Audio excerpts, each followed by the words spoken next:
This is Radio Cairo and we're coming from Studio 3. My name is Amr Mabrouk and Muhammad is at the control. And today is the world of info. And today we have a very great special guest of honor today in our program, His Excellency Ambassador Lutfi, the Ambassador of Lutfi Rauf, Ambassador of Indonesia in Cairo. And really it's very great chance to have such a seasoned diplomat who served here in Egypt as ambassador for his country for 5 years and served as well in Thailand and Slovakia as ambassador of Indonesia and served in Australia and New Zealand. He has a degree in political science and a master's degree in international relations from New Zealand and an honorary PhD in political science from Thailand. A very colorful career that His Excellency has spent here and elsewhere, and for 5 years in Cairo. There's a lot of things to talk about. His Excellency honored us with his visit to our program 2 years back, but today a lot of water has passed under the bridge. Sir, thank you very much for coming. It's really a great honor to have you in our program, and we really appreciate your very tight schedule and tight timing. Thank you, professors. Again, it's very grateful for me to come back again to this studio. And then, of course, I always appreciate the opportunity you given us to share our perspective, to share the information about Indonesia, about Egypt, and the bilateral relation between the two countries. Thank you very much, sir, because Indonesia is a very dear country to Egypt.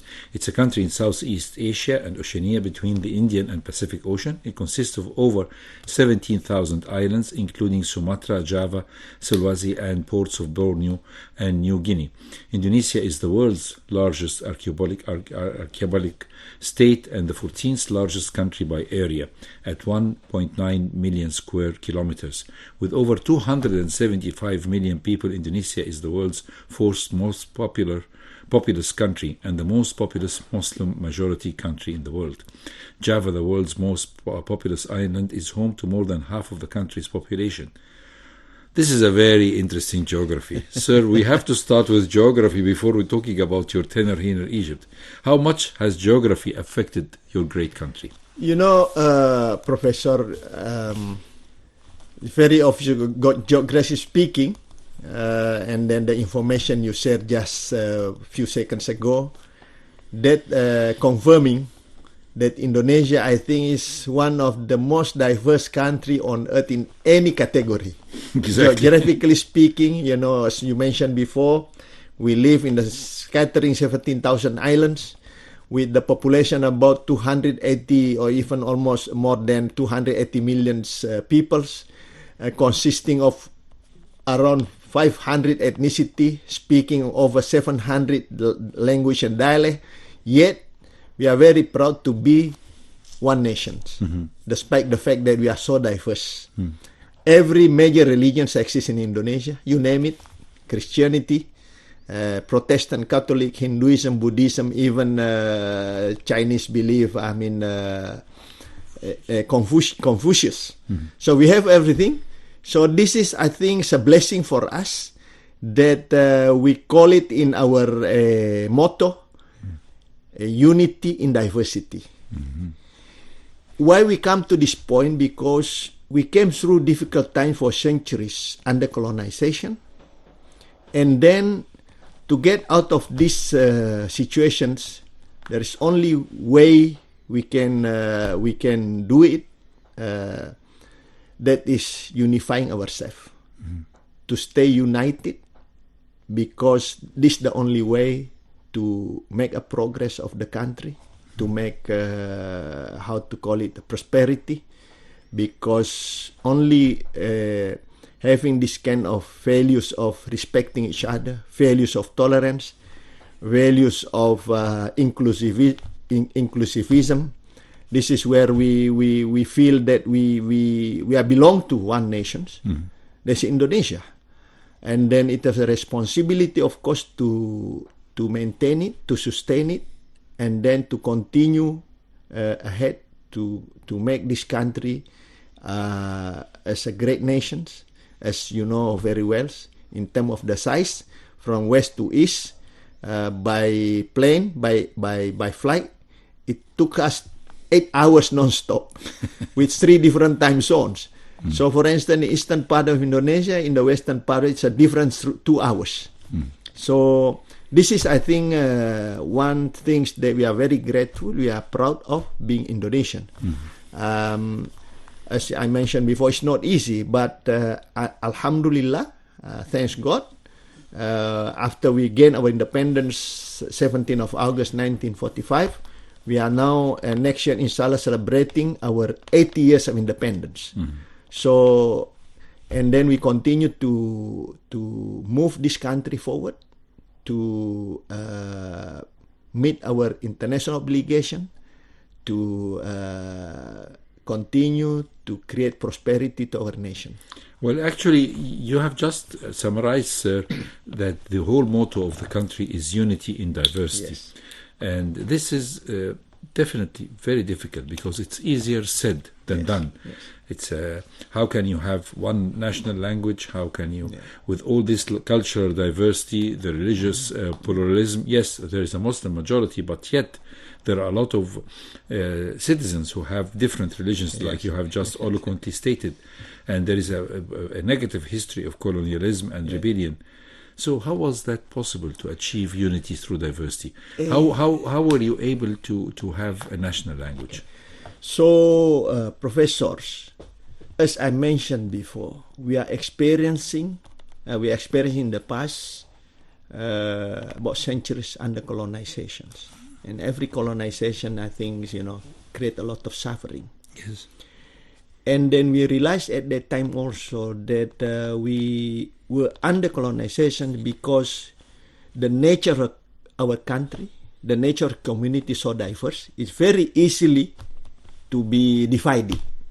That's why we have also our motto that divide et impera, divide and rule. So from this on,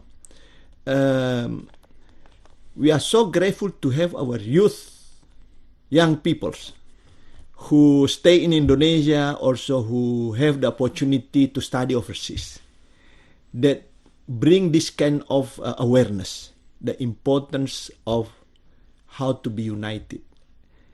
Without unity, I mean, looking at the country from east to west, as I mentioned before, with diversity of people and so on, it's impossible to have this one voice, one united action. This is young peoples. We call it our founding fathers. Back in 1928, politically, came to the point from outer islands, from different groups of people, from ethnic background, from Java, from Malukus, Ambonese, Bugis, the Batak people from Sumatra, you name it, we just named a few, came to the point and realized if we're going to have independent country, whenever it would be, what kind of country do we need to have? Looking at this, the conditions, the nature of our country. How to unify ourselves. So they spend their time and then consultation and discussion, because this is a part of our culture, musyawarah. This is part of our culture. Sit down together and then bring all those kind of wisdom, despite the fact they are all young people.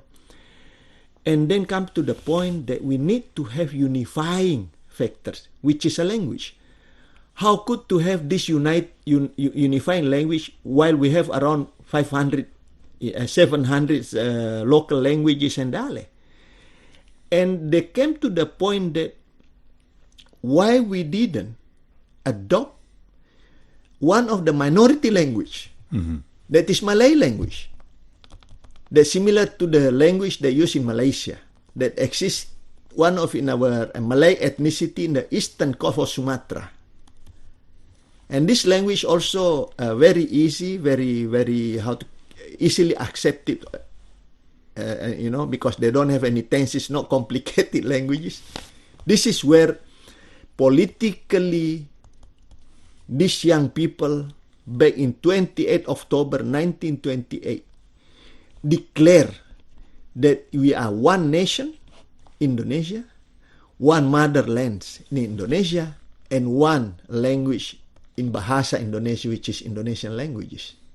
This has become unifying factors, and then after that, we have this sense of unity, and then become more bold to have this commitment that it is time for us to gain our independence after under colonization for centuries. That's where the same numbers of young people, including on this President Sukarno, with other youth leaders from a different regions, from a different background, and proclaim our independence back 17th of August 1945 during the Pacific War. Because after after the Pacific War, when the Dutch have to go and then Allied forces also have to come back, the Japanese coming occupy us briefly for 3.5 years. But again, regardless whoever colonized us, it is time for the Indonesian people to have a freedom, to have independent country that we call Indonesia. United Republic of Indonesia. Unitary State of Republic of Indonesia. So, when we proclaim our independence 17th of August, 18th of August, we adopt our constitution. The very first chapters of our constitution, its very first articles, it says that Indonesia is informal republic with a unitary state of Republic of Indonesia. Well, this is very interesting, sir, because we can talk about Indonesia forever, but we have to take the chance to talk with you about your tenure in Egypt. But before that, a lot of Egyptians are very familiar with the Indonesian sector of tourism. So could you tell us about the tourism industry in Egypt, in Indonesia, because Egypt also is a country that is very interested in getting a lot of its income from tourism. So what makes Indonesia very special in the tourism sector? Professor, if you allow me for a few seconds, yes, about this our independence. Egypt has played also important roles that we cannot forget. Because this is the presence of our Indonesian students before Indonesia got independent to study here. This is also brought up about this sentiment of independence and got support from the Egyptian people. That is further reflected to the support of the Egyptian people that, proven, this is well recorded in the history. Egypt is the first Arabic country who recognized the newly independence of Indonesia. We never forget that. This is very we kind never of you, forget. sir. This is, become a strong foundation of our history and his cultural relation that also continue until today with the presence of our students here in a big number. Now, coming back to your question, professors, about the tourism. Of course, we have to admit that the potential tourist attraction of the two countries so huge, historically speaking. I mean, Egypt, everybody knows, is the mother of civilization. In Southeast Asia, where we can also find the ancient civilization, with the existence of a different kind of, historical site, like the biggest Buddhist temple in the world in Indonesia. So, but probably because of the geographical proximity, psychologically probably affecting the way our two people traveling.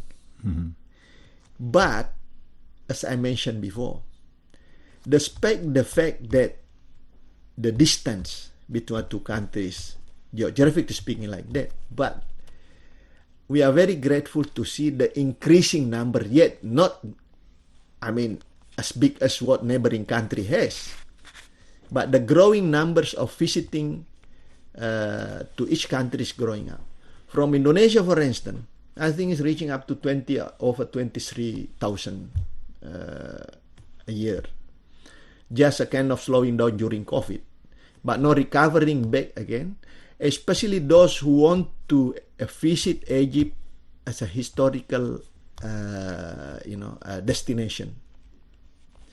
They call it a kind of ziarah, where the great history of civilization, you name it, including the Islamic civilization, Islamic historical sites, are all here.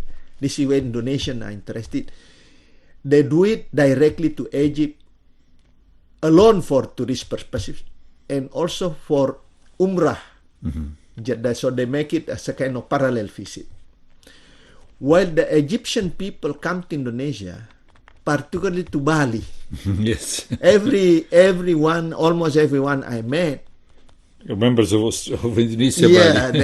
I thought Indonesia is not only Bali, but Bali is, has a unique. Why it is like that, Professor? Bali is a unique. This is small island, one of the smallest island within the archipelagic Indonesia. Majority of population are Hinduism. 90% of population of Bali are Hindu, but there are some Muslim also. So, but this is the uniqueness of Indonesia. Within this archipelago, we have a small island that is home of the majority of population are Hindu. It's a part of the Indonesian culture. So this is, I think, one of why Bali is attracting. Beside culture, of course, you name it. I mean, like in Egypt, we have a beautiful beach. In Bali, of course, there is a nice mountains and so on and so forth. So, but other than that, as I mentioned before, one of the most diverse country in terms of social culture and geographical perspective, flora and fauna is Indonesia. Even the largest, quote unquote, Amazon forest is in South Asia, in Indonesia. Of course. So, sir, you stayed here for 5 years. And we'll have a break now, because after the break we'll talk about your tenure in Egypt, how far you have done. I know you have done and you have achieved great accomplishments in your tenure in Egypt. So we'll talk about it with His Excellency Ambassador Lutfi Rauf, Ambassador of Indonesia to Cairo. After the break, stay tuned with us about his tenure in Egypt. So, still listening to the World of Info, and today we are having His Excellency Ambassador Lutfi Rauf, the Ambassador of Indonesia in Cairo. Such a beautiful name, sir. The Prophet Muhammad ﷺ once said that everybody could take care of how you name your children, because everyone will have a good omen from his name. And I believe that your name is so much related to your character, sir. You're very, Lutfi means very kind, and Rauf showing a lot of kindness as well. So you are definitely a very kind man, sir. Thank you for your compliment. We are very glad to have you here in our program, and we'll talk about the very special Indonesian-Egyptian relations, because off the air now you were telling me about how the Dutch occupation of Indonesia, which was interrupted by the Japanese invasion of Indonesia in 1942, and then it was cut afterwards with the liberation of Indonesia, and the Dutch wanted to come back. And one of the force majeures they wanted to do against the Indonesian nationalists was to prevent them from traveling to Egypt and preventing them from meeting the Egyptian popular leaders who were supporting the liberalization and the liberation of Indonesia. Tell us about that, sir. This is very important part of the history. That, of course, during the time of proclaiming independence, there is a kind of reluctance for the colonizing power to relinquish the power. They want to return back.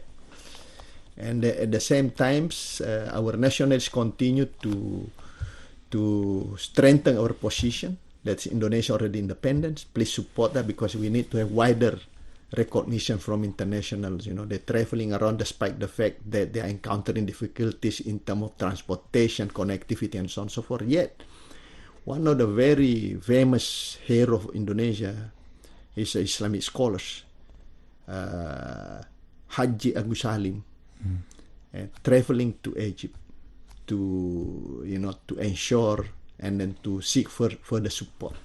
And there is an effort to the representative office of this occupying powers at that time, to prevent them meeting with the Egyptian government, Egyptian leaders, and so on and so forth. Yet the Egyptian leaders at that times, then given access to these nationalists, our leaders, to ensure that Egypt will continue to support no matter what Indonesian newly independent country. So this is a piece of the history that will return. And Indonesia has one of the oldest official relations of Indonesia with a country is with Egypt, right, sir? Yes. You were celebrating this year how many years of... next year, Professor, 8 years. 8 years. But this is in terms of diplomatic relations. Yes. But the recognitions, that is only few months after Indonesian independence back 17 August 1945. Mm-hmm. That's where I mentioned before that there is still an effort for the colonized government to come back. Mm-hmm. At the same time, for us, we continue to have this one, even well connected to the Egypt people by visiting this country. And then this is this is really very interesting because once we talk about that, we have to mention the kind of relation between the Indonesian consecutive governments and the Egyptian government, also consecutively. I mean, even during the king's time, King Farouk, there was the declaration of the declaration of independence of Indonesia was accepted by the Egyptian government then, and then there was a very strong relation of cooperation and should we say friendship between President Nasser after the revolution and the leaders of Indonesia, including President Sukarno, of course. So this relation continues up till now, even with President Sisi and the current government of Indonesia. Tell us about this special relation, sir. So as I mentioned before, Professor, we have a very strong foundation of a bilateral relation, historically and culturally. And that's continue until today. I mean, one of the important part of our history, especially during the time of Sukarno and President Nasser, the two leaders really realize and value very high how important to be a free nation, free country. Therefore, both leaders took initiative to convene Asia-African Conference during there are many countries in Asia and Africa still under colonization. From there on, this is after that, there are so many Asian and African countries become independent also because the awareness how to become a free nation, that kind of thing. And this kind of friendship continue until now. And if you see, professors, the proof of this, the consecutive governments continue to have exchange of visit. And during the time of Suharto and until now, even now, the president of Prabowo Subianto, acknowledging the fact that our two countries have huge potentials. Geographically speaking, how to call it, in terms of populations, combining the two countries, we have probably 400 million population. Mm-hmm. And the economic size also the largest in this region. Indonesia likewise also the same. So from these facts, the current government, the President Prabowo, realized that it is not enough only to have this kind of level of friendship and cooperation. So it is therefore he renewed this, even strengthening by visiting this country, meeting the President Abdul Fattah el-Sisi, I think back in December last year. Yeah? And then come up to the point that it is time to uplift the relations into high level by signing directly, personally, both our two presidents, a document, the so-called strategic partnership, that covering wide-ranging area of cooperation, you name it, economic, investment, tourism, social culture and education, and also even in defense cooperation.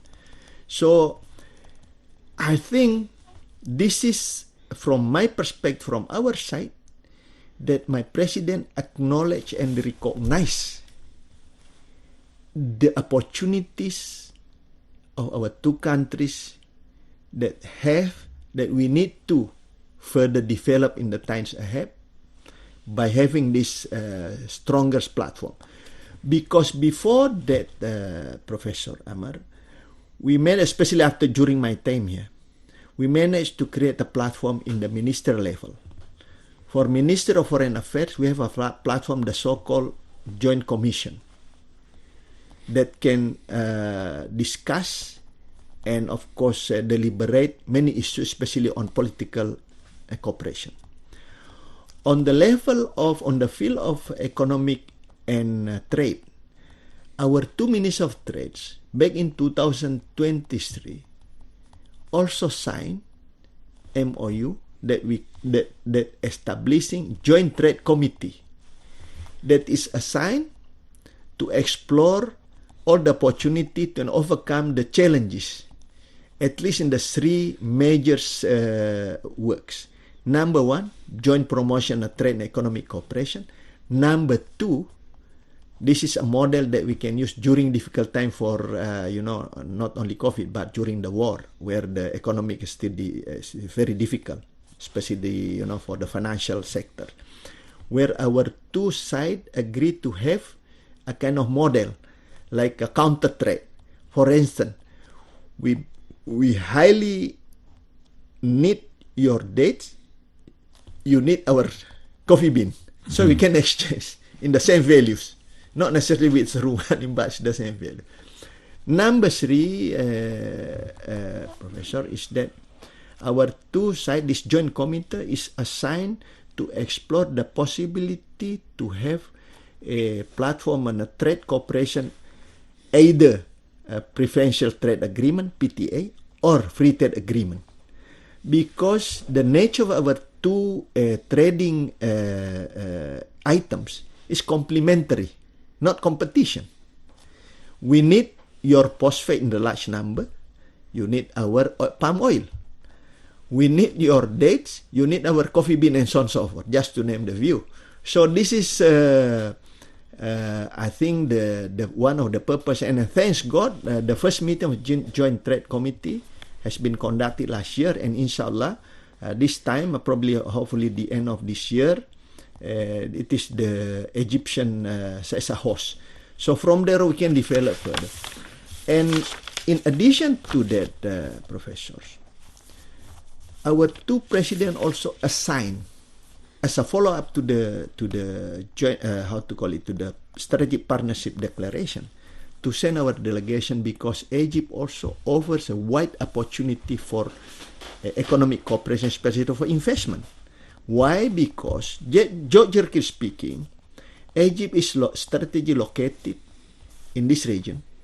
You name it, in the North Africa, in the Mediterranean, in Middle East, and even Europe, a close proximity to Europe. And in terms of economic perspective, Egypt has a kind of privilege to have a kind of free trade arrangement or agreement with other regions that can put Egypt as a hub, or hub of like a basis for distribution and basis of production.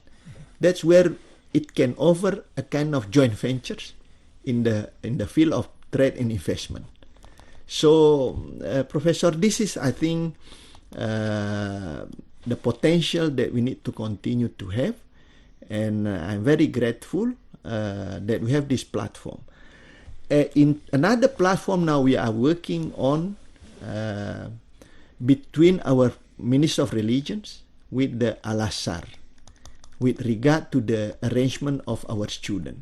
For your information, Professor, since 18th century, Al-Azhar is already home and destination of our people to study in Al-Azhar, about religions, especially to learn the teaching and the value of Islam wasatiyah. The teaching moderation, tolerance, Yes, inclusivism, it's very important to emphasize that the main sect of Islam that is given in Al-Azhar is Al-Ash'ariyah. Yes. And Al-Ash'ari goes of being very modest, moderate Islam that always asks for moderation in your behavior and acceptance of the other. And no place in the world that where we can see such acceptance of the other than in Indonesia, with the different religions that are there, and with the different ethnicity and the different languages. All this can put a very important role of Al-Azhar. That's why, Professor, why until now we have around 20,000 students studying in Al-Azhar, the largest foreign students studying in Al-Azhar. Yes. This is, I think, testimony and I think a proof that the mainstream of Islam in Indonesia share the same teaching and values with the Al-Azhar. And I know that when the Grand Sheikh, whenever he visits Egypt, he visits Indonesia, highly respected because and admired. Indonesia also sharing the how to Ahlus Sunnah wal Jama'ah principles teaching. Yes, exactly. Makes it very special relation. Sir, you have stayed here for 5 years, and I'm sure you have, because I'm proud to be one of your friends on Facebook, I see that you have a very active program. you go around the whole of Egypt. You have visited every place in Egypt, not for leisure or pleasure as might some people would think, but actually it is practical visits that intend to find common ground between our people. And you have been always carrying your wonderful, encouraging smile and high spirits that you share that with all the people who receive you. And definitely you have acted as a very competent ambassador to Indonesia in Cairo. Tell us about these visits. We're not going to talk about did you like the fool or did you like the beans or did you like which is I like very much. Of course, yes. Or did you enjoy your visit to the pyramids or Luxor or Aswan? But I'm sure that you have encountered a lot of things in your visits that are related of how to bring our people together and identify with the same main aim and target, which is to improve the living conditions and the friendly relation between our countries. So, Professor, I mentioned before, of course, my duty responsibility is how to strengthen and deepening bilateral relation between our two countries, based on the strong existing relation has been exist many years back. That's why I'm very grateful and honored to complete my tour of duty with a kind of achievement or records by, as I mentioned before, establishing platforms in the many fields of cooperation, in the fields of political, economic, trade, in education, cultures. Now also we are also working on the defense cooperations as a follow-up to the vision of my president. And more importantly, Excellency, as being a diplomat, it is an honor if our leaders can meet and visit to each other. Yes. And then that's what I'm very grateful and honored. Thanks to our counterpart on a different line of ministry and institution in Egypt to make this happen. In less than 1 year, my president visited Egypt 3 times already. So this is, I think, the proof. So in terms of the duty is that one. But of course, not only that, not only a kind of in the government level, but in the people-to-people contact, we encourage to have that. We just mentioned about the education and so on, but individually, of course, we need to have wherever we are a kind of ukhuwah. So brotherhood. I insert my works also into these values by visiting many peoples with a different backgrounds all over Egypt. This is the way for me to understand further and to have impression and respect, admirations to the people and the culture of Egypt, which is, before I came here, my knowledge about this country, to be honest, is not very comprehensive one. I just, because, based on my background, I spent most of my careers down under in Asia, briefly in Europe. So I know this country mainly from three perspectives. When people talking about Egypt, there are three perspectives. Number one, which is written in Quran about Musa and Firaun. Number two is about Giza Pyramid. Number three about Al-Azhar. But when I came here, I discovered far beyond that. It's more exciting, more unique, more interesting. That for me, it is very, useful to explore and venture to. That's why, Professor, I'm traveling throughout the country.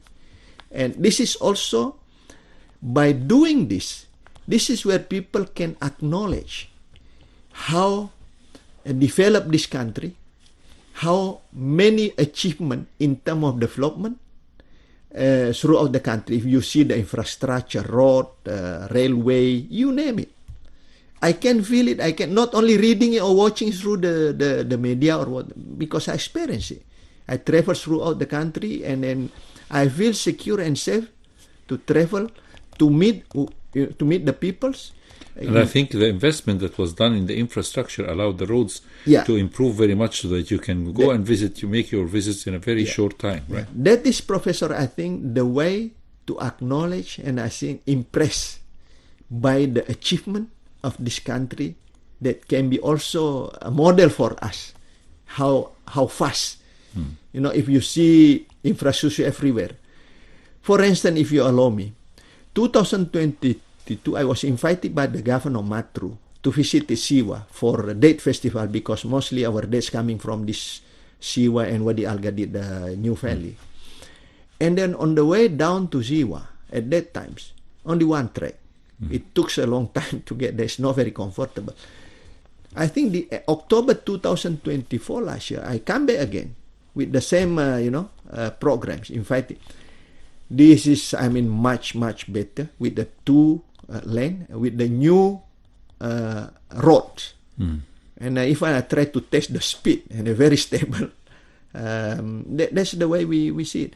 And including, I travel as far as up to Taba, Dahab, Wadi Al-Gadi, Saint Catherine, and just a few weeks ago I went down to Wadi Al-Gadi again, Dahla Parafra.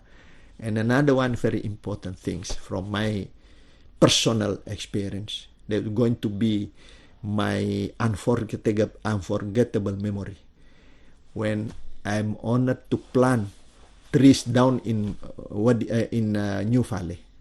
The first time I came there, I was given a opportunity to plant dates tree. Now when I come back, growing up with my name over there, Lutfi Rauf, Safir of Indonesia. And then when I come down again with the Minister of Agriculture and Minister of Regional Development, also we were together planting. This is a part of the 10 million plants programs of His Excellency President Sisi.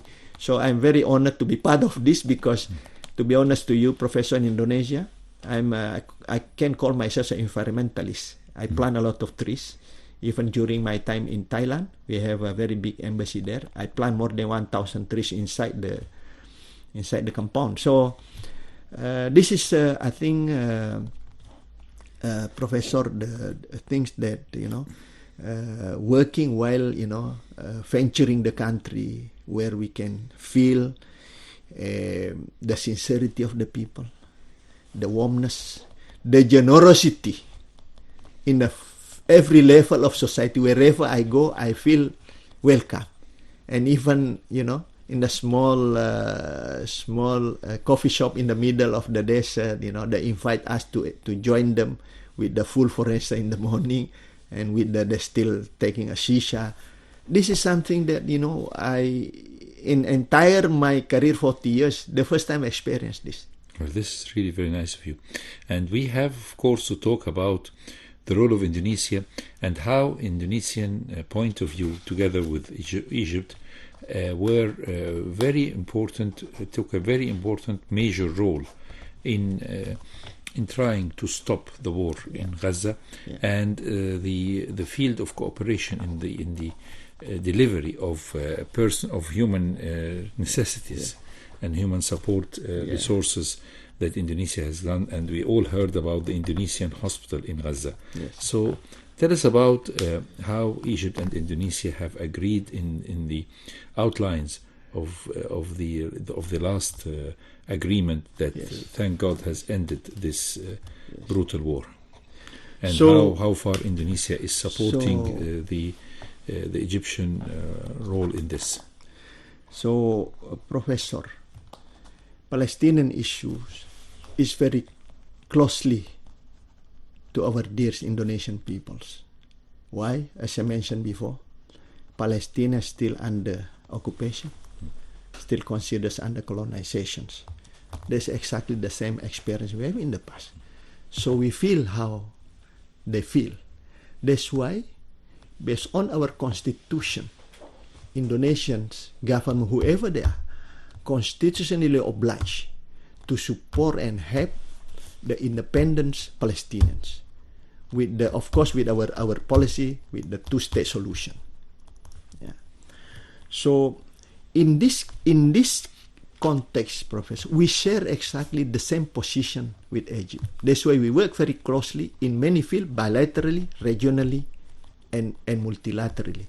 Bilaterally, of course, very obvious recently, as I mentioned before, my president visited Egypt to have a consultation with His Excellency President with regard to this issue because of the proximity and so on and so forth. This is where my president seek advice, seek opinions, and perspective from the presidencies. And this is, we share the same perspective, we share the same position. Number two, during difficult time after the attack in 7 October, when we witness now, until now, the humans catastrophe, where we need to mitigate, address, and help the people who are in need, our brother and sister in Palestine, especially in Gaza, through different kind of humanitarian aids. This is particular area where Egypt help us a lot to ensure the managing, delivering the Indonesian peoples and the government assistance to Gaza through under the policy of Ministry of Social Solidarity and International Cooperation, and those who are evacuated medically from Gaza to Egypt under the cooperation of Minister of Health. This is where the two mechanisms that we fit into, with the help and assistance and cooperation with the Egypt government. So for your information, Professor, and listener information, until now, until I think at least during before I think during March or April, we managed to bring in 2,200 tons medicals in different forms, medical aids, baby products, and so on and so forth. And they spent about 22.3 million US dollars in the different. We cooperate also, of course, with the Amassador policy through the Egyptian Red Crescent. Mm-hmm. Even, Professor, Egypt assists us, facilitating us, bringing one of our ships to Al Aris to cater this one. So I remember, Professor, we got the assistance and facilitation from relevant authorities in Egypt. I myself, with of course other ambassadors in the same case also, came to Al Aris to receive this. We received by my personally 5 airplanes in Aris and 1 passenger ships. And also last time, of course, we tried to have a kind of airdrop by sending our aircraft here.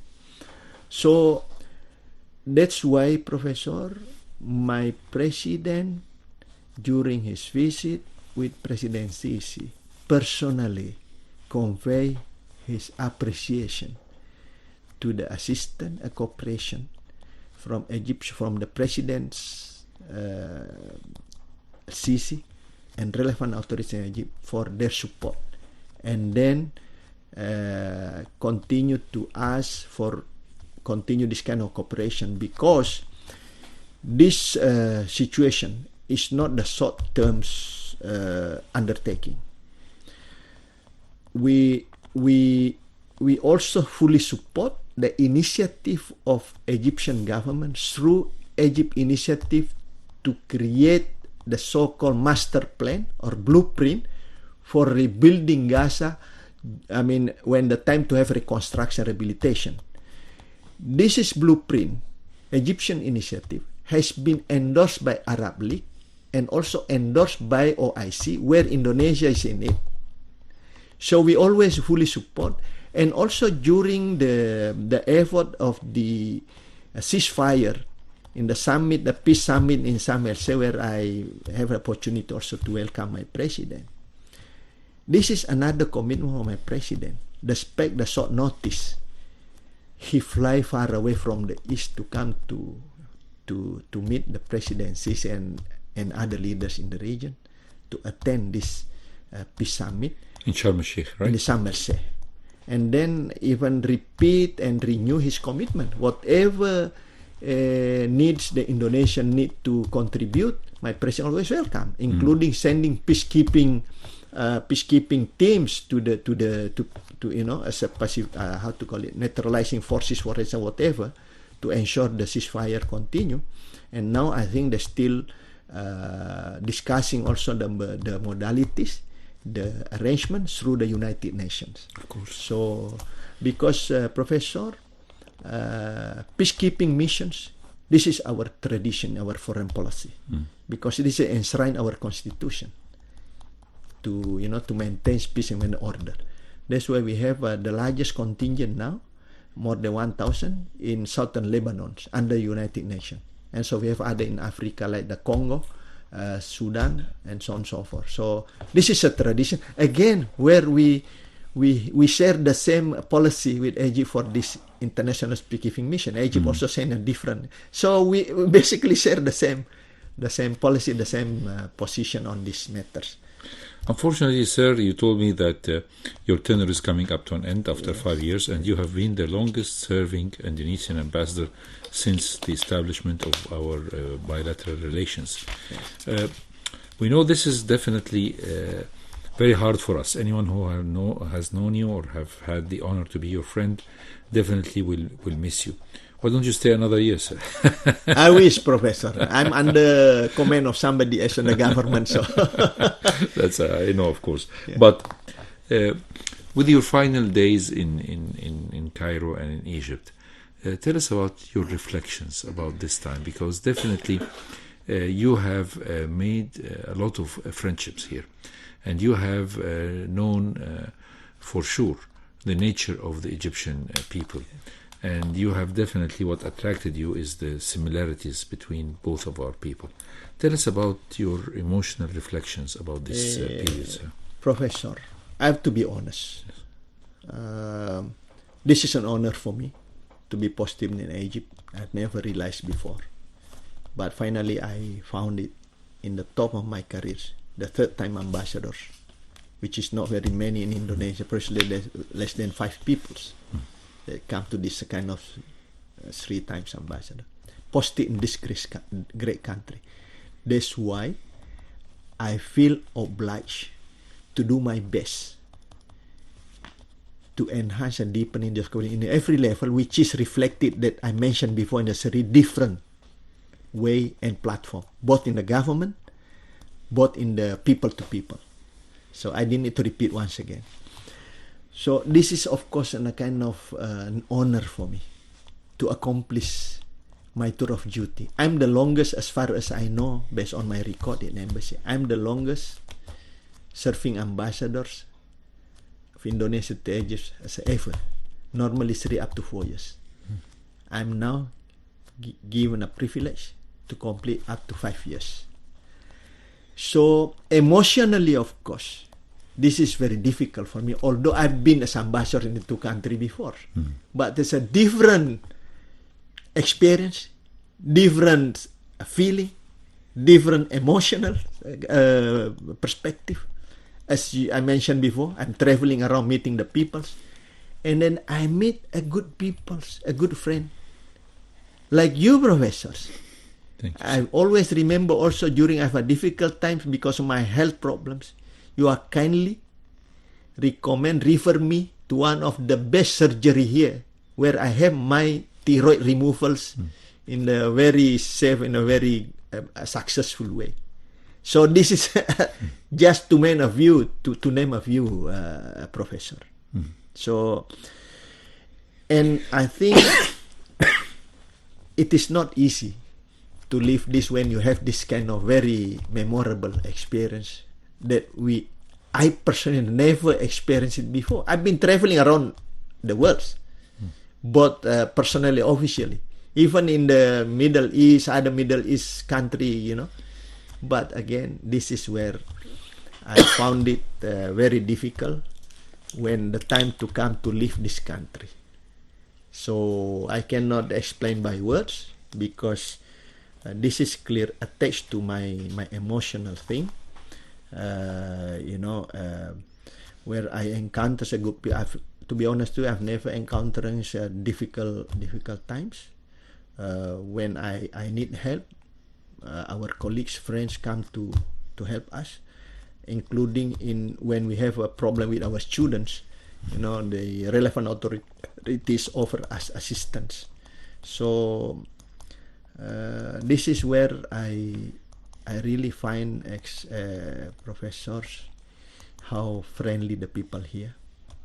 This is a truly reflecting. This is a kind of a mud of civilization, civilized people, where you can see from their sincerity, from their generosity, from their warmness.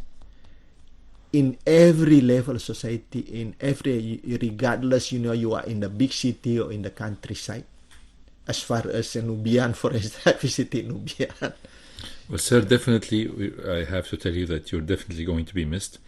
But you have to promise to come back again. Inshallah. They say if you live in Egypt or if you drink the water of the Nile... I drink several times a night. Yes, you'll definitely have to come back again.